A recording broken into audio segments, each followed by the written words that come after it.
Hey movers and shakers, how you guys doing today? Today I want to discuss a very almost foolproof method for handling customer complaints. Let's discuss it here in a second.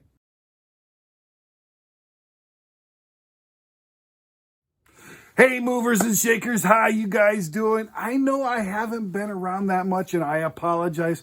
We're going to be doing some changes here and hopefully we'll be doing some more videos, but thank you for sticking around. I got a great subject. Last video I talked about resolving customer complaints. Well, now I'm going to give you an actual method to actually handling customer complaints. And it all revolves around communication. Communication is the universal solvent.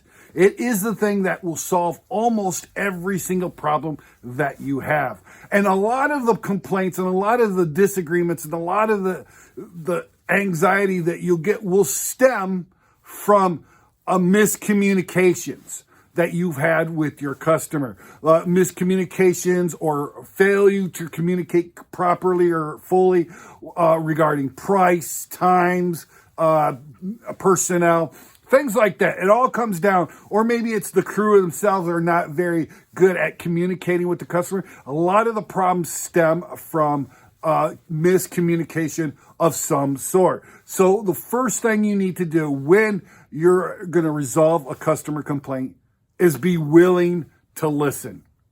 You have to be willing to listen completely and utterly to their communication without interruption, without rancor, without your own human emotion and reaction. You have to be willing to sit there and confront what they're saying. If you do not have that ability, you will not be able to solve a lot of these problems with communication. And that is just the isness. That is just the reality of the situation. So the first thing you have to do is put yourself in a mindset that you want to listen to what their communication is.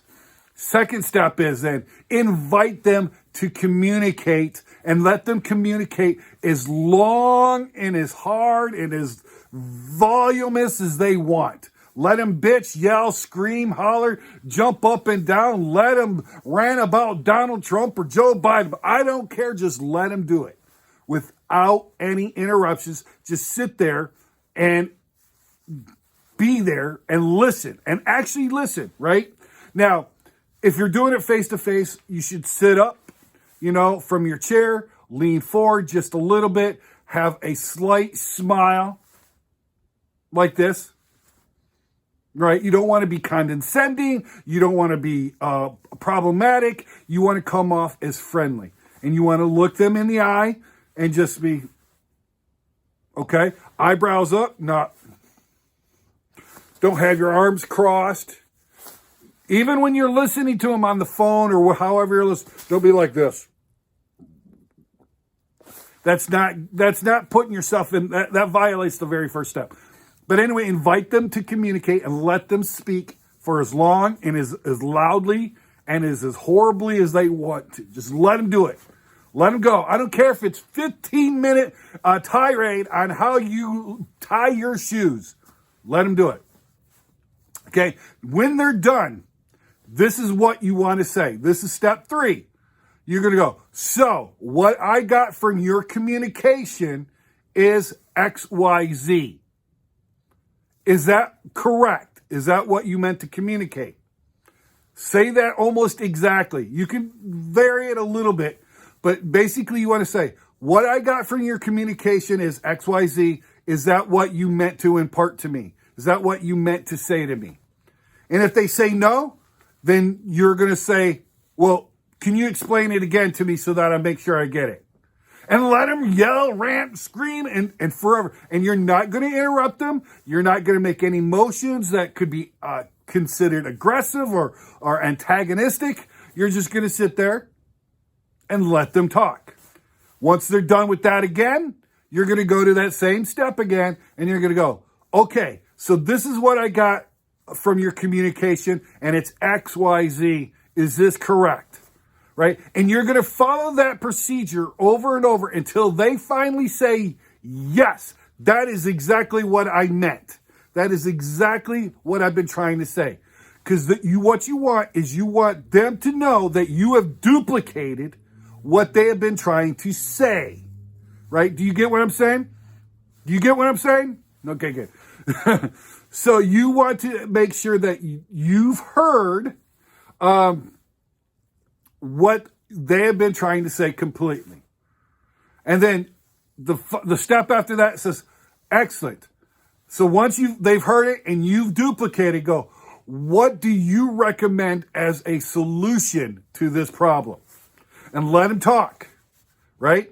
And then you're going to follow step 3 again. You're going to say, great, this is what I heard as your solution, and it's X, Y, and Z, right?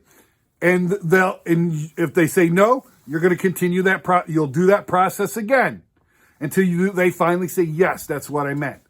And then this is when you can communicate. This is when you can communicate your company's policies, what you can do, what you can't do, what you will do, what you won't do.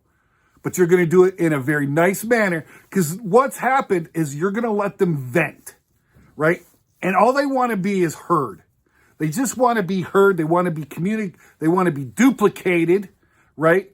There's three aspects or 3 points of the communication that people need to know that you have gotten. That's the reality, that is the how close you are, the affinity, and the communication itself, right?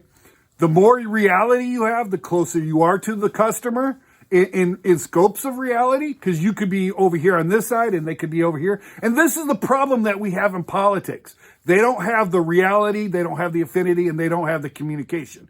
They're yelling at each other, they're communicating, right? But their realities are so far apart, right, that there's no affinity, there's no connectiveness. And that's why we have in politics. So what the problem is we want them to follow the procedure that I just outlined here for you. Sorry about that. My neighbor just dropped something outside.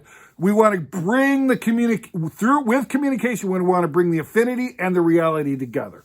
And this is the procedure that we're trying to use. By using this procedure, you will handle probably 80 to 90% of your customer complaints. And you will do it great. And you will do it hugely, and you will do it with panache and effectiveness, right? A lot of your problems and a lot of the customer complaints that you have comes from communication. And if you use this procedure, you will handle most, if not all, of your customer complaints. Of course, you're going to get customer complaints about, if somebody stole something, right? Even then, you can use this procedure to come up with a solution that's a win-win for you both. Okay, guys? Hopefully this was helpful. Hopefully you've learned something. Hopefully you could take a little bit of piece of it, hopefully all of it, and actually apply it to your business. And then you can handle quickly and resoundingly handle customer complaints. Thank you, guys. I'm Jay Burnham. This is the 7-Figure Moving Academy. Thank you so much. Have a great day, and go and do something great today.